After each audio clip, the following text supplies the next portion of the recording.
You wake up, swing your legs out of bed, and the first thing you notice is that your body feels wrong.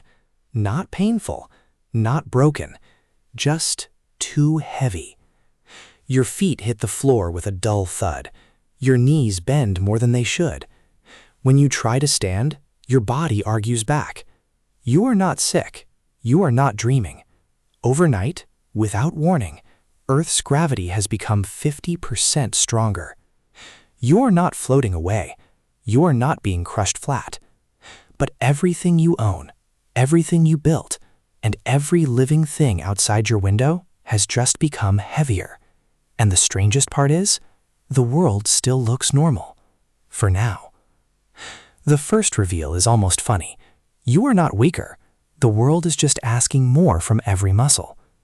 If you weighed 70 kilograms yesterday, your body now feels closer to 105 kilograms. Your arms hang like wet towels. Brushing your teeth feels like a shoulder workout. Walking to the bathroom feels like climbing stairs with invisible weights strapped to your legs. Even standing still becomes work, because your muscles are constantly fighting the floor. You try to lift your toothbrush and think, why is my toothbrush heavy? Somewhere next door, someone yells, is anyone else's toilet seat attacking them? For a few seconds, it almost feels like a joke. Then it stops being funny. You take a deep breath, and even that feels slightly harder. Your chest has to lift more weight. Your heart has to work harder to push blood around a body that is being pulled down more aggressively. For healthy people, this might feel like sudden exhaustion.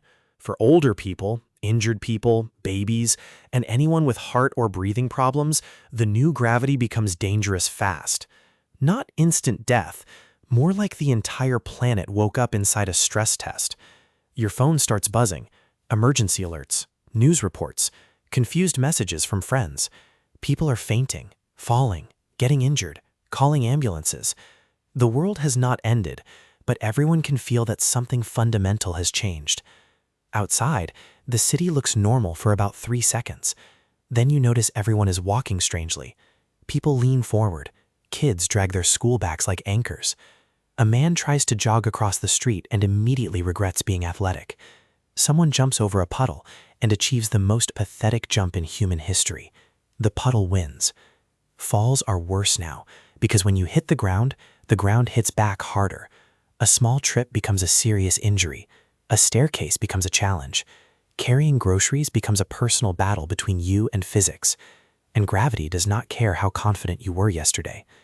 The city's first victims are not skyscrapers. They are the weak things. Shelves overloaded with boxes, old signs bolted into cracked concrete, ceiling panels, cheap furniture, rusty balconies. Things that were already close to their limit suddenly have no spare strength left.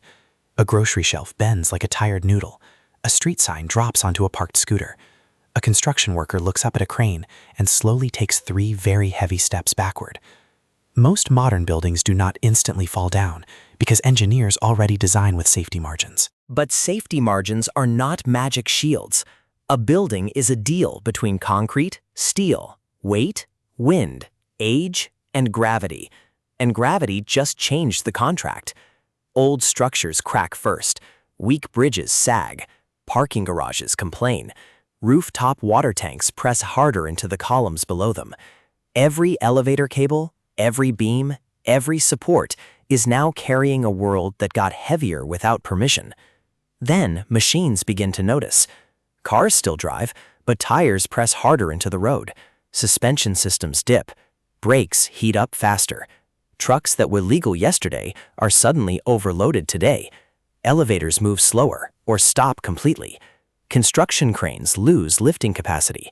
Factory arms misjudge the weight of parts. Even your office chair feels personally attacked. Civilization is full of machines built around expected loads, and all of those expectations just got deleted. Inside one elevator, a speaker says, "Maximum capacity exceeded." Someone inside says, "There are only 3 of us." The elevator replies, "Not anymore." At the gym, every ego in the room is destroyed at once. The guy who always makes too much noise with the dumbbells picks up his usual weight, makes eye contact with the universe, and quietly puts it back. Treadmills become betrayal machines. Jump ropes barely leave the floor.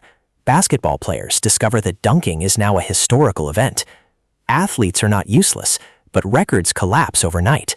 Strength, speed, endurance, balance, all of it was measured on the old Earth. By midday, hospitals are overflowing, not because everyone is crushed, but because gravity has made ordinary accidents more serious. Falls break more bones. People faint from strain. Heart patients are in trouble. Breathing problems get worse. Ambulance crews move slower because every stretcher, every oxygen tank, every patient is harder to lift. Doctors can treat injuries, but they cannot prescribe a lighter planet. One patient says, "I just stood up too confidently." The doctor sighs and says, "We're seeing a lot of that today." Outside the hospital window, nature is failing in uneven ways. Small animals handle it better. Insects and tiny creatures are already built on a different scale, where weight matters less compared to strength. An ant keeps walking like nothing happened, which feels a little insulting. But big animals suffer. Elephants, giraffes, horses, cows, their bones, joints, and hearts are suddenly under brutal extra load. Birds face a different nightmare. To fly, they must lift their bodies against gravity, and now the sky is charging 50% more.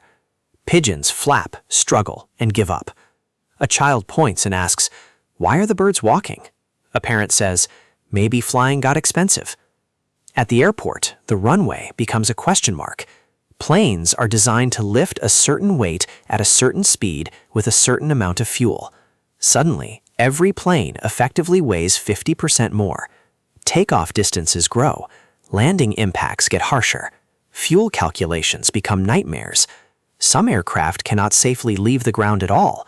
Others are already in the air, burning more fuel and fighting to stay there. For the first time, the sky starts to look less like freedom and more like a weight limit. A pilot radios the tower. "We are returning to the airport."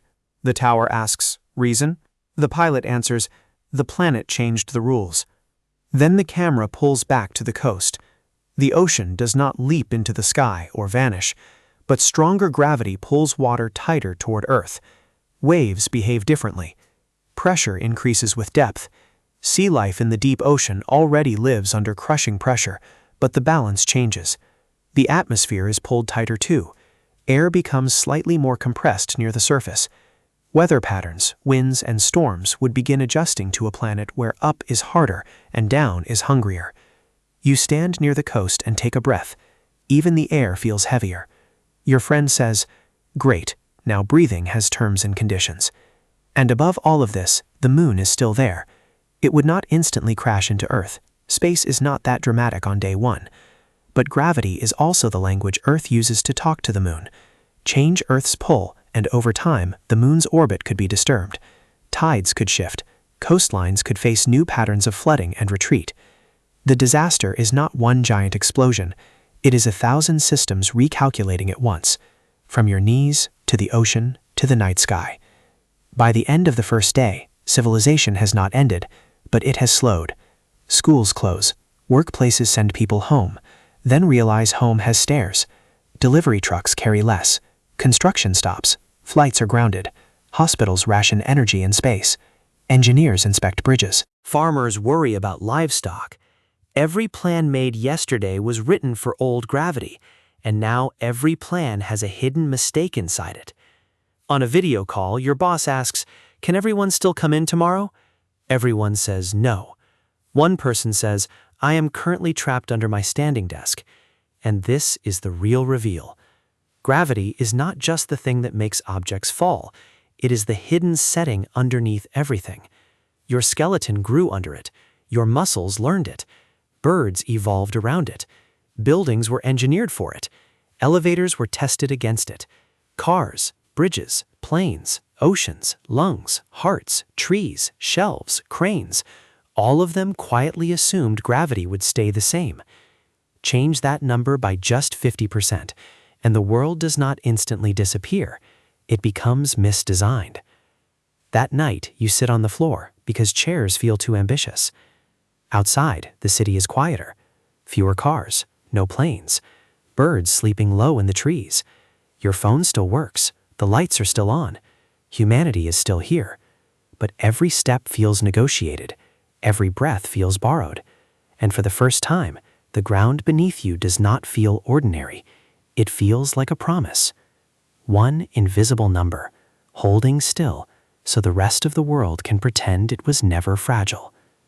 You look out at the quiet city and whisper, "Please stay the same tomorrow."